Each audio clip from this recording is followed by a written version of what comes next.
Hey y'all, welcome to Monday Night Live. I'm April Rush, as you know, and tonight I have the special privilege of chatting with Rachel about her journey and what she has had to do to get over some roadblocks throughout this past year and how she has ranked to senior gold.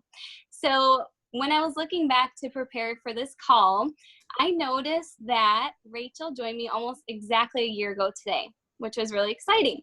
And she specifically jumped in with the products, but then she decided that she wanted to jump in with the business, and she quite quickly did that. So what do you think, Rachel? What was it that inspired you to jump in with the opportunity? So at first, like April said, I was just going to get my products covered. And then before I knew it, I had more than 3 joins. And April helped me post. She got me on a Monday night call. And then before I knew it, I was kind of working this business. I had more income than I thought I was going to get. And getting connected to others really drew me in. I was hooked, especially when April told me that Brittany and Christina wanted to talk to me on the phone and then told me who they were. I was excited, and it felt really good that these leaders, these people that were so successful, wanted to invest time in me. And then again, I loved the social aspect and just connecting with the team. Well, I remember, Rachel, too, when we first chatted on the phone. I think it was back when I was enrolling you with your products, but I know you had shared with me that community is important to you. You really like connecting with others. So right away, I was like, okay, she's blue. She needs to be connected with the team culture. And so that's why I had asked her right away to jump on book study, to jump on Monday night calls. And that's what really kept her here. And she'll share a little bit more about that with us tonight. So we often talk about developing your why. If you've been with us, or even if you're new, you probably have heard of developing your why. So when you first got started, Rachel, what was your why, or what really drove you? In what areas could you see Plexus blessing or benefiting your family? When we first started, this was all about some extra money for us. We were thinking we'd pay off our cars faster and then have some extra spending money for trips and for fun. And then I decided I wanted to stay home with my son. I had my little boy last May, and I wanted to be more present for him. I didn't want to miss things, and I wanted to be more present with my daughter and my husband as well. I loved my job. I was a teacher, but I was sick of leaving my son to go love on other people's kids, because I just felt like I was missing out on moments with him, and moments with my daughter, because I was just exhausted.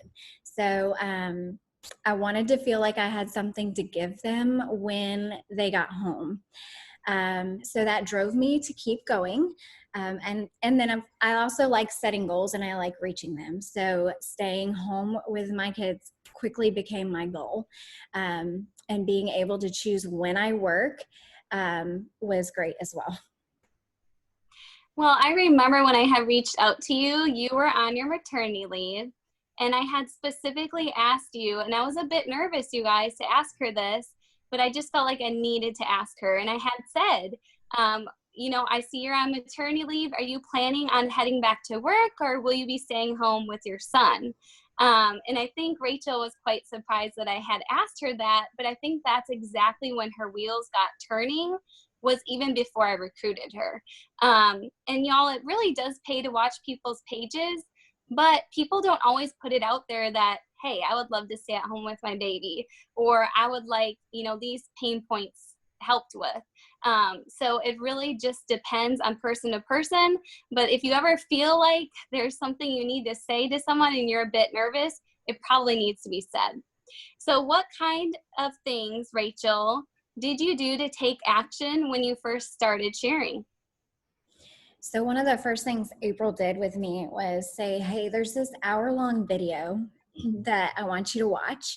You can break it up in like 30-minute increments or whatever you need to do, but I want you to watch. And then she followed up with me. So it was the getting started video that's pinned in the team page.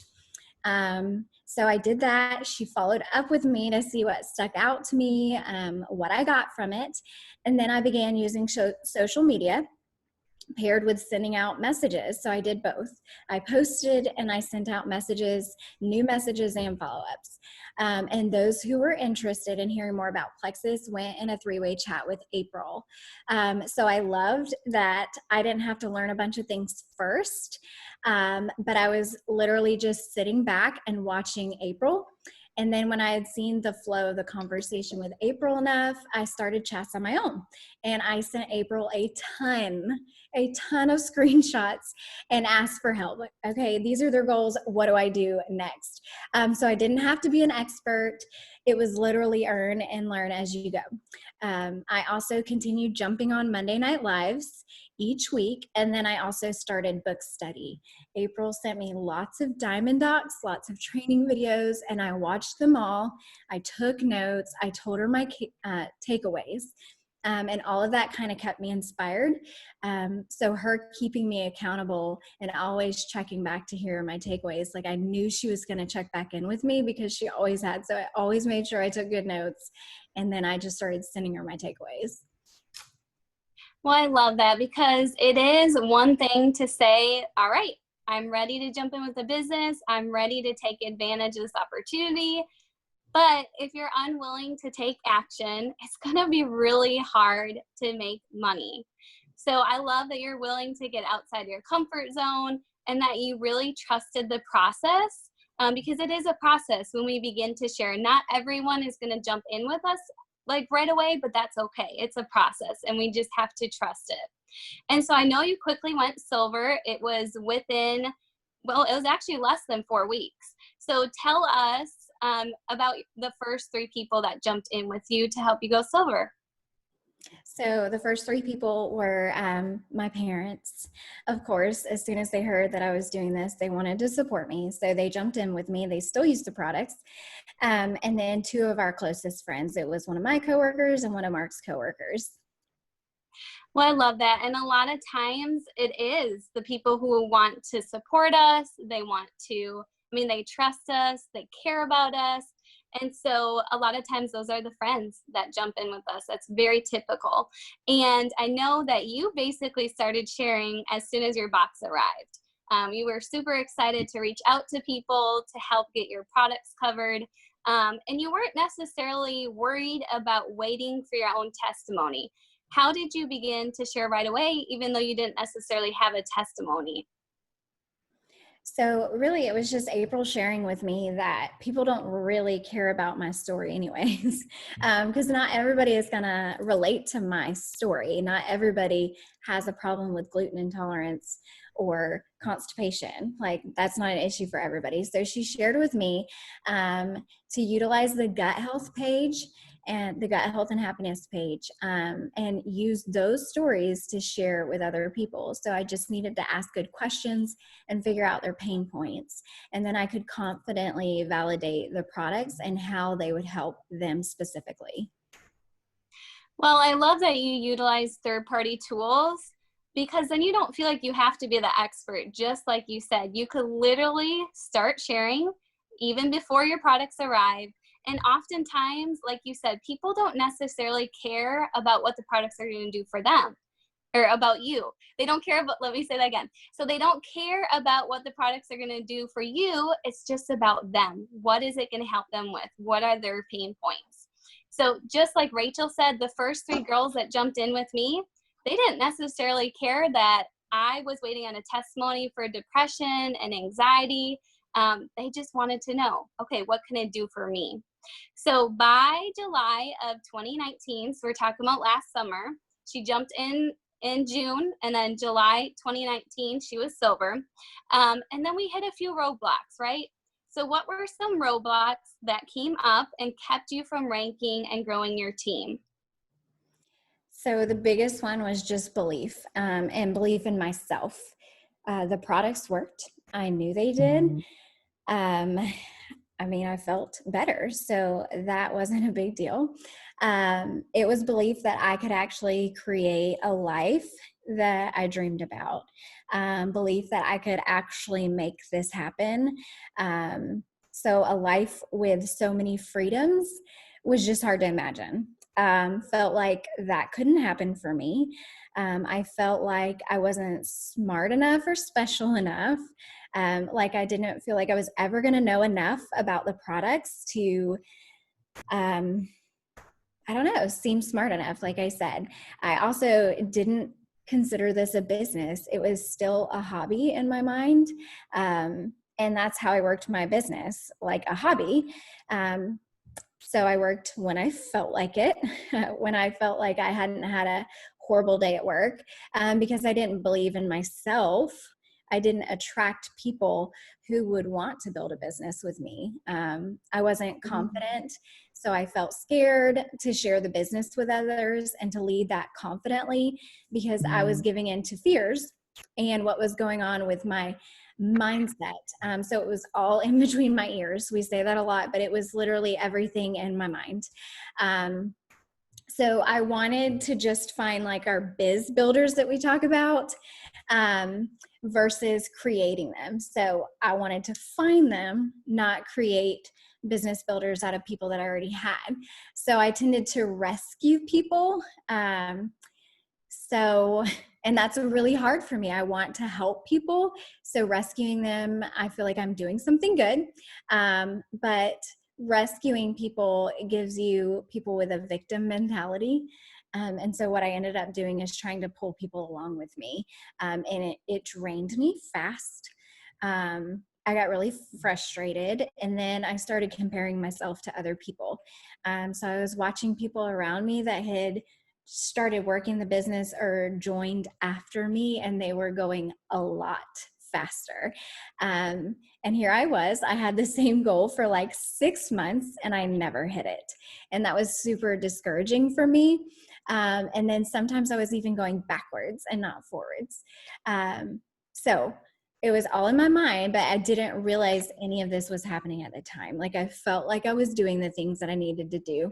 And looking back, there's definitely things that I would have changed. Okay, well, let's talk a little bit about that. If you could go back to when you first started, maybe when you got beyond silver, and you could do things differently, what would you do? First, I would have prioritized personal growth. I would do it 6 out of the 7 days. And then I would have trusted what April was telling me to do. I would have trusted that what she was saying was going to work. I would have been more vulnerable with you just because you wanted to help me succeed. And I knew that, but I wasn't ever like vocalizing to April what was going on in my mind. So when it came to personal development and working on belief issues, I needed to not just watch Diamond Docs, although they're great. They're fantastic for building belief, but I actually needed to read. Like I needed to get into some books. I needed to learn and then put that information into action. Also, I would have done my IPA 6 days a week, no matter what I felt like versus basing it off of my emotions or if I felt like making a priority that day.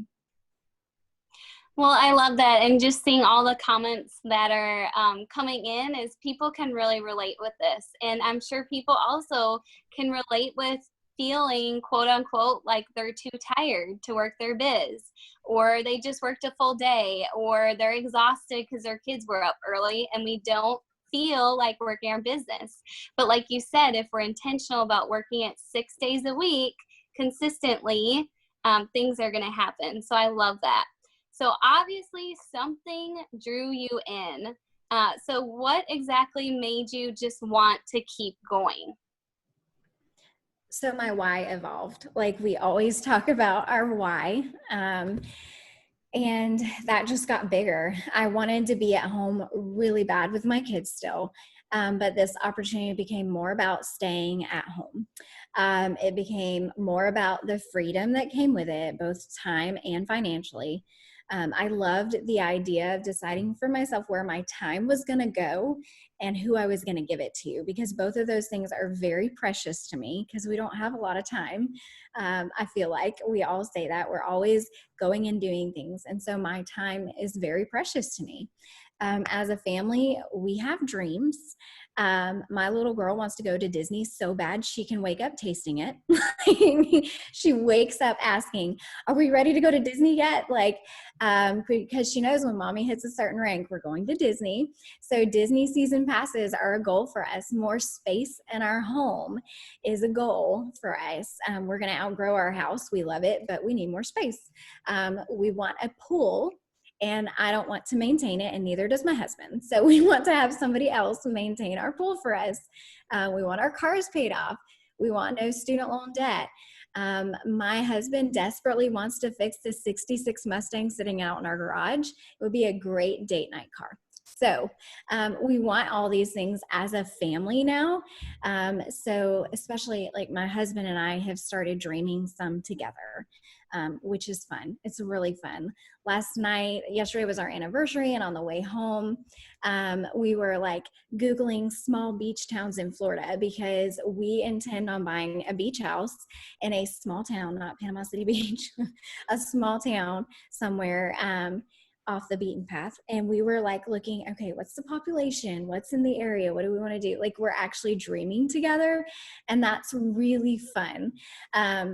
But all of this happened, all the dreaming happened because my belief started to become solid.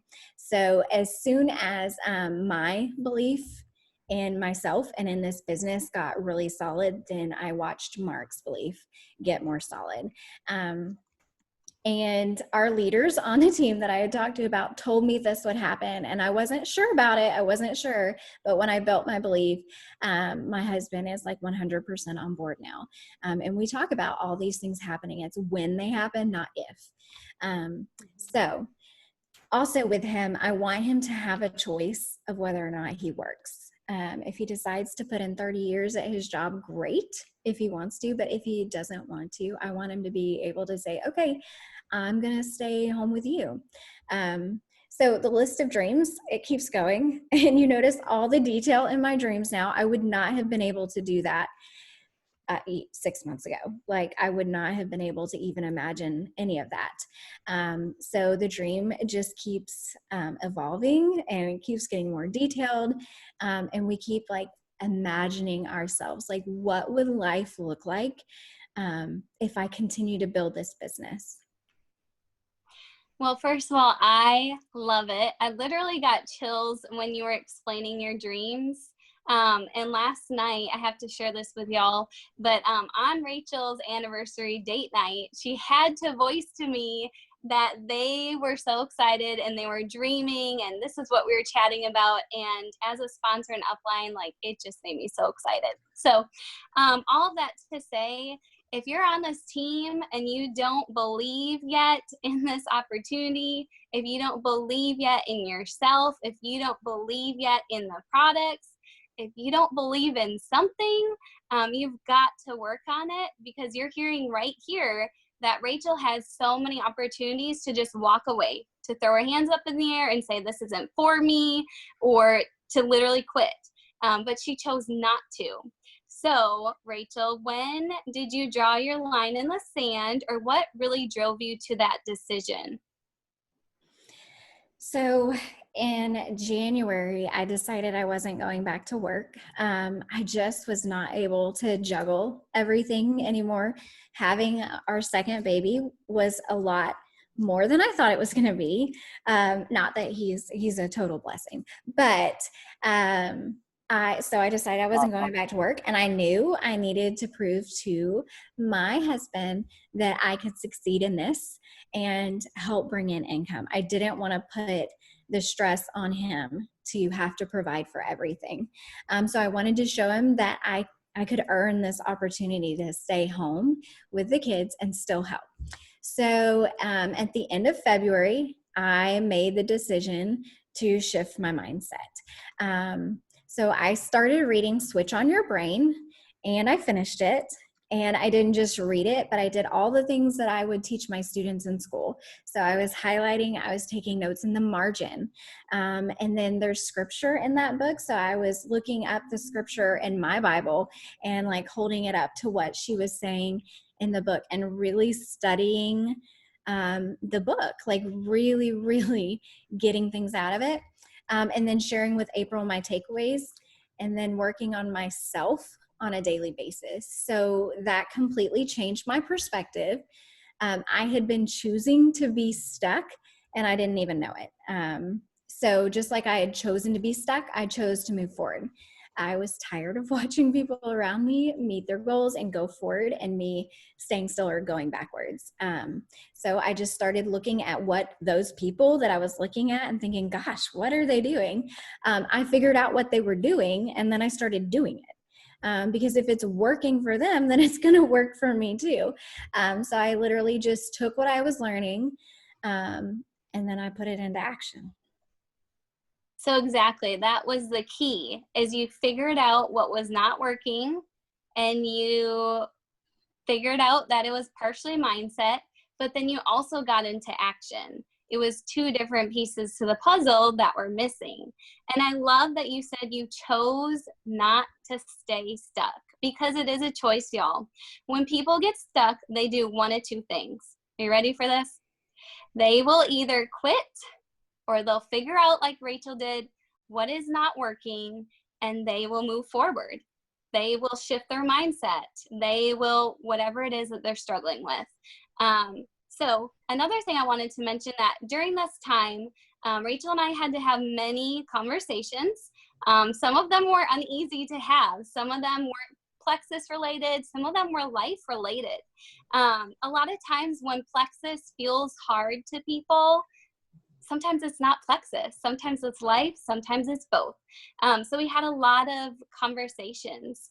And what I loved about Rachel was she was vulnerable with me. She was coachable. She was willing to listen, learn, and then get into action. And being coachable, y'all, really is key to succeeding in this business. So obviously the changes are working that you're making, Rachel. In April, you hit gold. In May, you hit senior gold. And this month, you're on track to hit ruby. So tell us, what are your secrets? What has changed so that you could get to where you are now and help create the momentum that you're in? Well, obviously my mindset, my belief. So I chose to put the work into fixing them. I did growth and then I chose to apply it to my business, but also me personally, which April kind of hinted at. I had a lot going on in my life. So I had to help myself emotionally and spiritually first. So I had to make the doctor's appointments. I had to make appointments to talk to someone who could talk me through some situations in life. And April and Christina both held me accountable to doing that. When I said I was making a doctor's appointment, they would send me a message or a text and say, hey, did you make that appointment? So I was taking care of me as well. And then I could start working on my belief. When it came to my business, I decided that Plexus wasn't a hobby anymore, that this was my business. And owning a business is hard work. So I had to work hard. So then what changed with my business is I knew I couldn't do this on my own. I knew I was not going to move forward anymore on my own. So I needed a team.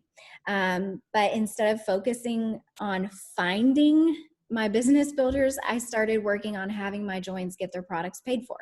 And then I would cast vision to them. I let April help me learn to do that. So I started really relying on April because she knew what she was doing and I needed to listen and learn from her.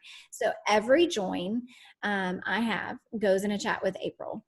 And then a welcome call with her, whether we are friends or not. So whether my new join is like my best friend or not, I still introduce them to April. We still jump on a welcome call with them. People are more likely to stay on their products, first of all, when they're connected to other people and supported by someone else other than me. So after a chat and a welcome call, I do all that I can to get them to silver. So I'm spoon feeding them, as April says, until they're silver. And then another thing I did was duplication. You're not going to go any further in your business unless you're duplicating, and you've got to show that to your people, and then you've got to teach them how to duplicate as well. And then on top of that, I was still doing my own IPA. So even though I found, or I created, I shouldn't say found, I created some business builders, I still had to be doing my own IPA, because again, you're not going to move forward unless you're still doing your own. April had shared that with me when we started talking about this being a business for me, how important it was to continue to recruit my own people. So since I wanted to move faster, I did more IPA, because that just makes sense. This is a numbers game. So the more people I contact, the more joins I'm going to get. So when I first started doing this, I was doing 3 new contacts a day and 10 follow-ups, or whatever day I chose to work, because I wasn't working consistently. But that was the IPA I was doing: 3 new, 10 follow-ups. And then when my business really started moving, I was doing 10 new contacts a day and then 20 to 30 follow-ups, 6 out of 7 days. So it's non-negotiable at this point. I work Monday through Saturday. Sundays are typically my day off. So I take one day, but 6 out of the 7 days, that's what I'm doing: 10 new, 20 to 30 follow-ups. Well, first of all, I remember the day you made the shift, because it was no longer me saying and having to hold you accountable to reading things. It was Rachel sending me pages worth of, this is what I highlighted, this is how it correlates to scripture, this is what I read today. Like, she was so on fire and so excited. And I remember reaching out to Christina, like, what is going on? I'm so excited. But I think back to when Rachel was going through the roadblocks and just the head trash that was going on. If I would have necessarily stopped following up with her, stopped being a friend, not checking in on her, I mean, she probably would have quit. So it's really important that we as leaders, if they're quality people, if they're people of integrity, people who you want to work with, for Rachel, she was my dream teamer. So I was not going to be easily letting her go. But she also had to have skin in the game, and it had to be her timing. And so do not, sorry, y'all, I had an update. Do not let people go easily. If they're your people and they're your dream teamers, let them know that you're praying for them. You're here to support them when they're ready. And that's exactly what happened with Rachel. And she was right. I mean, it takes consistent hard work. It takes hard work on yourself. And then from there, it takes, developing a team of women who are ready to run with you too. So Rachel, I know tonight there's a lot of women on this call who, first of all, can relate with you. So I wanted to personally thank you for opening up to us, for being vulnerable, because our journeys aren't always easy to go back to. I think when I first started, I had some roadblocks too that I had to work through. And at that time, I was not coachable. And I think back to my leaders, and I'm so grateful that they didn't give up on me. So I wanted to say thank you for being vulnerable to the team. And we want to leave the team with one last thing tonight. If you could give like your top tips or advice to people who are currently stumbling, they're stuck, they feel like they've hit a roadblock themselves. Maybe they've been at this roadblock for years. Maybe it's been just a few days. What would you say to them? So if you're stuck, if you're not happy with where you're at, then fix it. It's that simple. Get with your sponsor, get with your upline, and talk it out. Don't make excuses. Don't blame others. It's all about you when it comes to being stuck. Figure out what is holding you back. That's why I say talk it out. I need to talk things out. So April checking in with me, eventually I started telling her what was really going on, and she was able to kind of steer me into the right direction with things, because luckily she had kind of experienced some of the things I was experiencing. So focus on your why, and then just do it. Do the things you need to do every day to grow your business. It's easier said than done, obviously. it's not enough to just say that I'm going to do this, that I'm going to change my mindset, but you have to actually put in the work. It is work. It's hard work. Every single day, you read the books, you do the personal growth, you work your business, and you do it consistently. Exactly. So I couldn't agree more. And that is exactly why you are on track to rank up for the third month in a row. It's amazing. And you guys, Rachel's right. Sometimes it's easier to stay where you're at versus navigating and working through what is going on underneath. What is really holding you back? What's the head trash that you're listening to? So sometimes it's easier to stay put, but if you stay put, what are you missing out on? What goals won't you hit? Where will you be in a year? Will you be at the same place, or will you work through this? Is this worth it to you? And again, it comes back to developing your why and working on what's not working. It's as simple as that. Figuring out a solution, and then, like Rachel said, just getting into consistent action. So I hope this helped all of you guys out who feel stuck or feel like you're at a roadblock. The good thing is, Rachel just shared all of her wisdom with y'all of what it took for her to become unstuck and to get where she is right now. Her team is exploding. I've had people reaching out to me saying, what is Rachel doing? What is she up to over there? So obviously we had to get her on the call tonight to just share with y'all some real life and what she's been through and where she's headed to. So thank y'all for jumping on tonight.